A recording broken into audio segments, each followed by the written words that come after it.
ರಾಯಚೂರು ನಗರದ ಹೊರವಲಯ ಎಲ್ಬಿಎಸ್ ನಗರ ಸ್ಮಶಾನ ಬಳಿ ರಾಶಿ ಸಿರಿಂಜ್, ಸಿರಪ್, ಟ್ಯಾಬ್ಲೆಟ್ ಬಿಸಾಡಿದ ಘಟನೆ.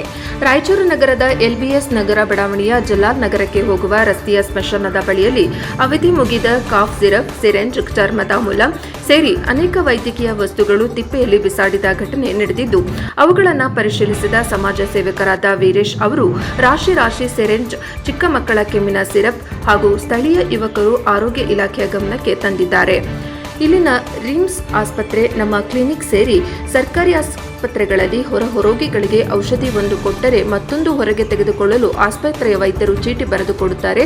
ಆದರೆ ಸ್ಮಶಾನದ ಬಳಿ ತಿಪ್ಪೆಯಲ್ಲಿ ಔಷಧಿ ಬಿಸಾಕಿ ಹಾಳು ಮಾಡಿದ್ದು ಶೋಚನೀಯ ಸಂಗತಿ. ಕೂಡಲೇ ಇದರ ಬಗ್ಗೆ ತನಿಖೆ ನಡೆಸಿ ತಪ್ಪಿತಸ್ಥರ ವಿರುದ್ಧ ಕ್ರಮ ಕೈಗೊಳ್ಳಬೇಕು ಎಂದು ಬಡಾವಣೆಯ ನಿವಾಸಿ ವೀರೇಶ್ ಒತ್ತಾಯಿಸಿದರು. ಸ್ಥಳಕ್ಕೆ ಜಿಲ್ಲಾ ಆರೋಗ್ಯ ಮತ್ತು ಕುಟುಂಬ ಕಲ್ಯಾಣ ಅಧಿಕಾರಿ ಡಾ ಸುರೇಂದ್ರ ಬಾಬು ಭೇಟಿ ನೀಡಿ ಪರಿಶೀಲಿಸಿ, ಇಲ್ಲಿ ಬಿಸಾಡಿರುವ ಸಿರಿಂಜ್ ಸರ್ಕಾರಿ ಆಸ್ಪತ್ರೆಯದು ಅಲ್ಲ, ಕೆಲವು ಸಿರಪ್ಗಳು ಸರ್ಕಾರಿ ಆಸ್ಪತ್ರೆಗೆ ಸೇರಿದ್ದು ಮೇಲ್ನೋಟಕ್ಕೆ ಕಾಣುತ್ತಿದೆ. ಇದರ ಬಗ್ಗೆ ತನಿಖೆ ನಡೆಸಿ ಸರ್ಕಾರಿ ಆಸ್ಪತ್ರೆಯಿಂದ ಹೊರಗೆ ಬಂದಿದ್ದಲ್ಲಿ ಸಿಬ್ಬಂದಿ ವಿರುದ್ಧ ಕ್ರಮ ಕೈಗೊಳ್ಳಬೇಕೆಂದು ಸಮಾಜ ಸೇವಕ ವೀರೇಶ್ ತಿಳಿಸಿದರು. ಮಾಧ್ಯಮದ ಮುಂದೆ ಪ್ರತಿಕ್ರಿಯಿಸಿದರು. ವರದಿಗಾರರು ಗಾರಲದಿನ್ನಿ ವೀರನಗೌಡ, NKSTV4.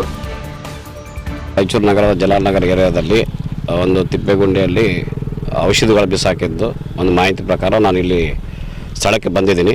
ಸ್ಥಳಕ್ಕೆ ಬಂದಾಗ ಕೆಲವೊಂದು ಔಷಧಿಗಳು ನೋಡಿದ್ರೆ ಅದರಲ್ಲಿ ಸಿರಪ್ ಇದ್ದಾವೆ. ಸಿರಪ್ ವಿಶೇಷವಾಗಿ ಫಿಸಿಷಿಯನ್ ಸ್ಯಾಂಪಲ್ಲು ಅಂತ ಇದ್ದಾವೆ. ಇವು ಕಾಫ್ ಸಿರಪ್ ಮತ್ತು ಬಯೋಲಾಜಿಕಲ್ ಲಿಮಿಟೆಡ್ ಅಂತೇಳಿ ಅವ್ರದ್ದು ಕಂಪನಿ ಇದ್ದಾವೆ. ಇದ್ರ ಬಗ್ಗೆ ತನಿಖೆ ಮಾಡೋಕ್ಕೆ ನಾನು ಅಸಿಸ್ಟೆಂಟ್ ಡ್ರಗ್ ಕಂಟ್ರೋಲರ್ ಅವ್ರಿಗೆ ಕಳಿಸಿದ್ವಿ. ಇದು ಎಲ್ಲಿಂದ ಬಂದ ಅಂತ ಅವ್ರು ತನಿಖೆ ಮಾಡ್ತಾರೆ. ಸೊ ಜೊತೆಗೆ ಸಿರಿಂಜಸ್ನೂ ಇದ್ದಾವೆ.